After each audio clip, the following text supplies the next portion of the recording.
મારા દરેક વાલા મિત્રોને જય શ્રી કૃષ્ણ।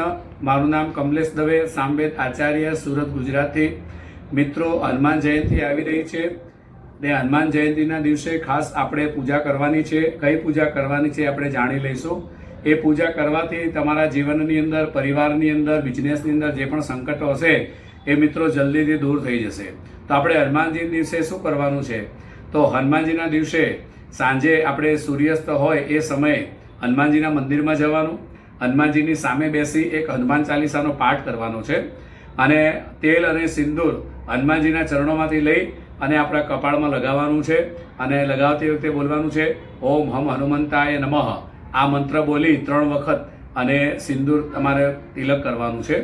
બીજા નંબરમાં કે આપણે એક સરસવના તેલનો દીવો લગાવવાનો, એની અંદર 2 લવિંગ મૂકવાના છે।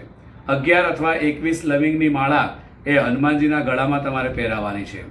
બની શકે તો અડદના જે ભજીયા હોય તો એ આપણે હનુમાનજીને ચડાવવાના છે અને જપ તમારે 108 વાર અથવા તો 21 વખત 54 વખત તમારે હનુમાનજીના આ મંત્રનો જપ કરવાનો છે।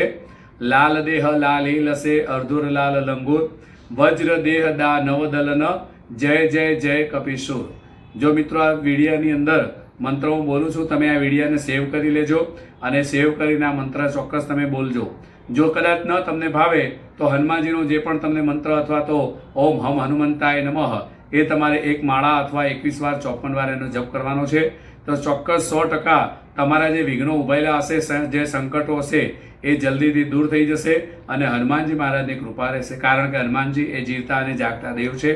તો જલ્દીથી એમની કૃપા રહેશે અને કળિયુગની અંદર હનુમાનજીની કૃપા જલ્દીથી થાય છે।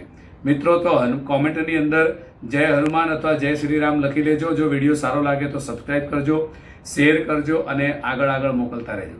જય શ્રી કૃષ્ણ।